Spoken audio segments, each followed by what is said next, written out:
The sound that a FS-100 makes when it's turned on with the RAM not being properly in or having been jarred during shipping is as follows. Go ahead and turn that on for me.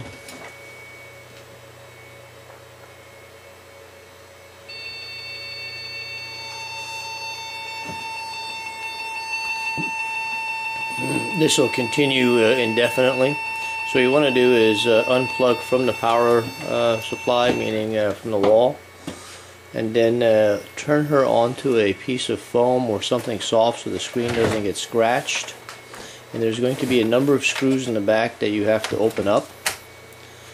And total number of screws we're going to show you here.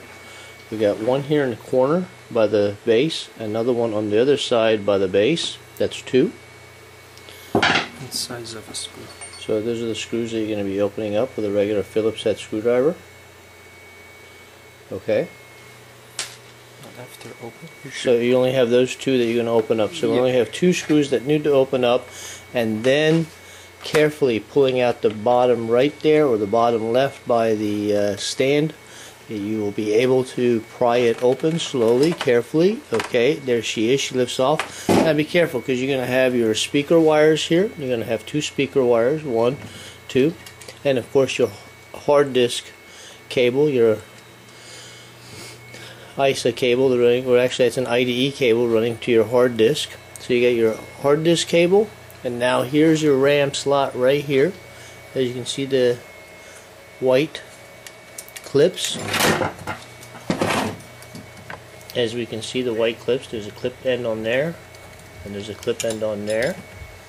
Move that out of the way. So there's where our RAM goes, and the RAM's just going to, if you notice, the RAM has a notch on one side corresponding to the notch on the motherboard where the RAM fits in.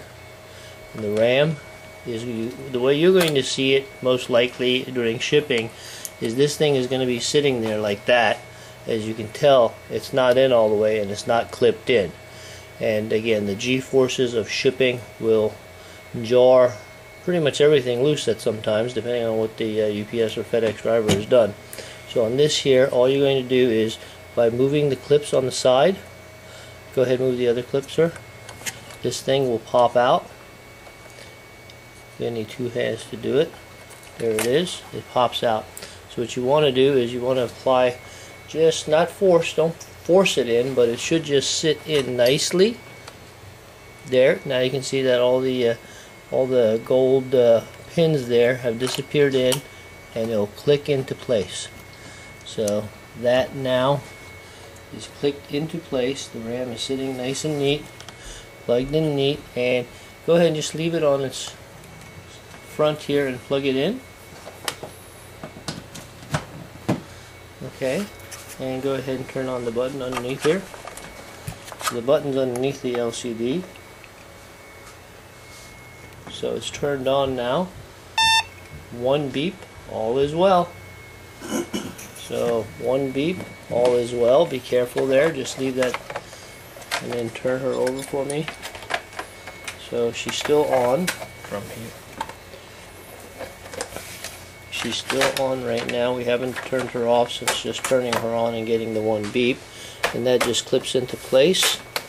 There. That just clips into place, and your two screws go into the back. Now turn her over and let me see her. Don't go ahead and shut the two screws. And there she is. And on this one here, it's telling us that our master hard drive, it's telling us our RAM speed, and because it's the first time that it sees the RAM again, it's going to go ahead and hit F1 to continue. So you can go ahead and hit F1 to continue, or delete to enter into setup if you need to change any of the BIOS setup. So this should be good to go. So if we had a keyboard plugged in, which you don't, you'd hit F1, you'd be good to go. But there it is, reseating a RAM in an FS-100 if you get the continuous beeps. Thank you.